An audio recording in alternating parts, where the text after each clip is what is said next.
project, here's basically my tools I use. I have fabric scissors. I always keep a pair of non-fabric scissors around just because those people who know, we're very particular about our fabric scissors. I have gotten some embroidery thread that I actually put on these little bobbins to just keep better track of them. So I've got my light pink and my dark pink and also a black.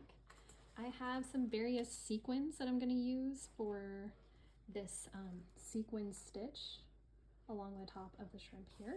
And then I also was using these kind of long ones. That's these guys here. And then the middle of your sequins, you're going to want to put like a little seed bead to help hold them in place. You can use any one you want. I bought this pack from Hobby Lobby. I've actually been using this middle pink color here. I think it just looks really nice against the opalescent of this pink.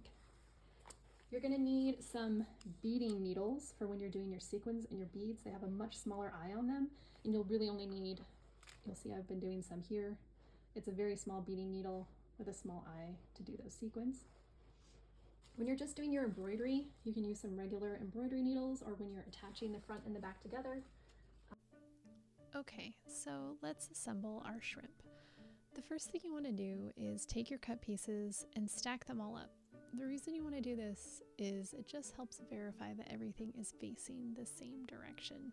Now you can make your shrimp point to the left or to the right, but you just want to make sure you're consistent so that you don't accidentally put beads on the wrong side.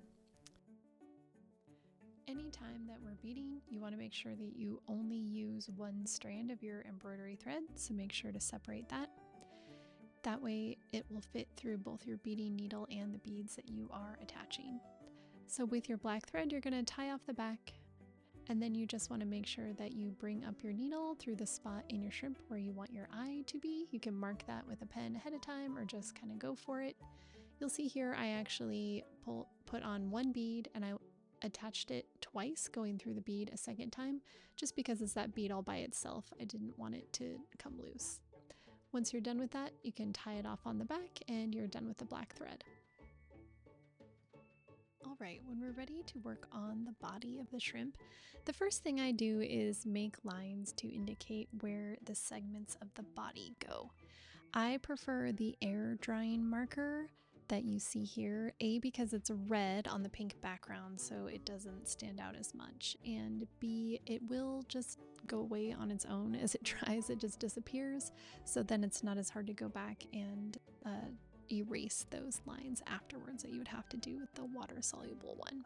So I highly recommend it.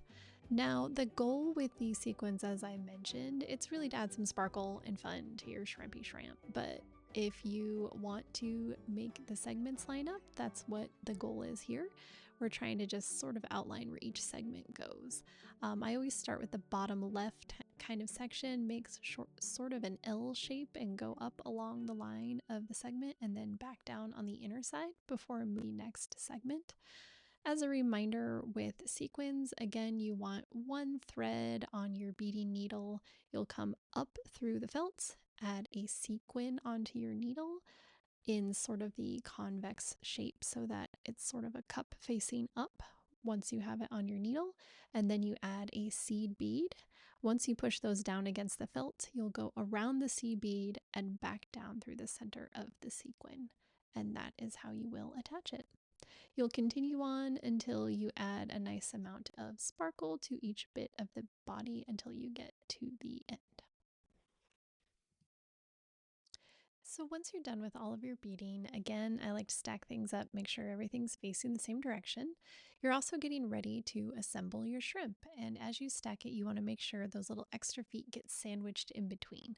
I like to set them offset just a little bit as well so that you can see both the front and the back legs at the same time.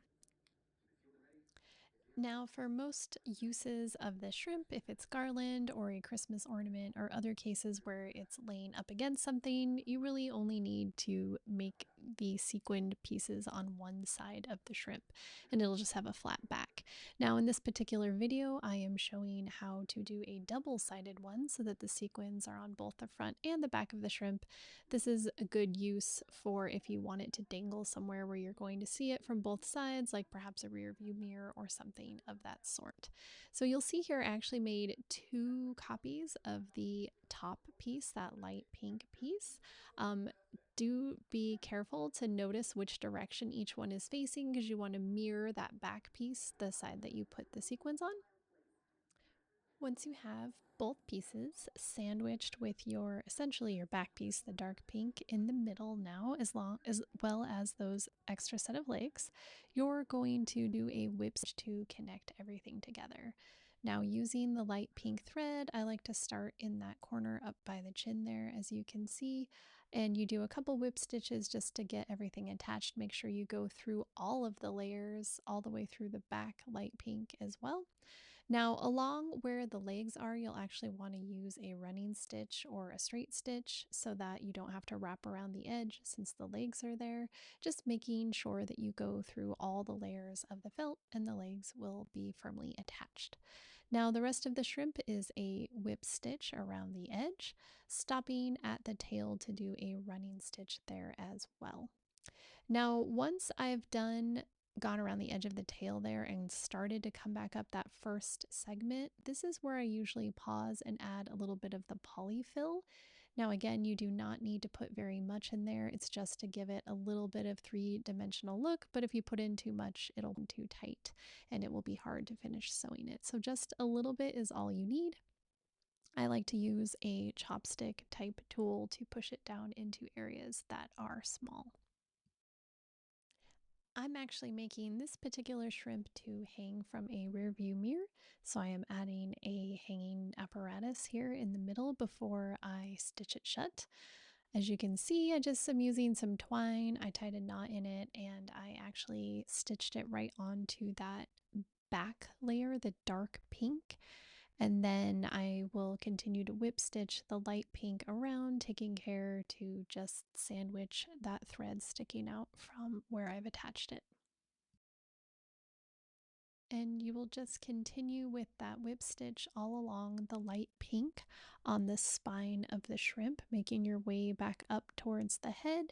Once you get to the end of the light pink section, you're going to want to tie it off. Do not close it all the way here. You'll want this space to add a little more polyfill to the top layer. At this point, we're ready to attach the head, and just like with the top piece, I actually have two head pieces facing in opposite directions so I can sandwich that back piece in between. Now the head piece does overlap the edge of the light pink, which is also why you didn't have to stitch that all the way. So again, these are pretty small pieces with the little mouth and nose area there, so make sure that you're careful when you line it up. I like to start along the top of the spine and head and just stitch all the layers together with a whip stitch, going all the way down the nose and around the mouth, taking care to be careful as you pull the needle through the mouth area, as the small pieces of felt can be delicate and you don't want to pull the thread through the felt and tear it. So continue along the bottom of the mouth once you get to that point. Once I have attached all the way around the edge, that is when I stop and put a little more polyfill into the head of the shrimp, again using some kind of tool to push it down into the narrow tips of the face.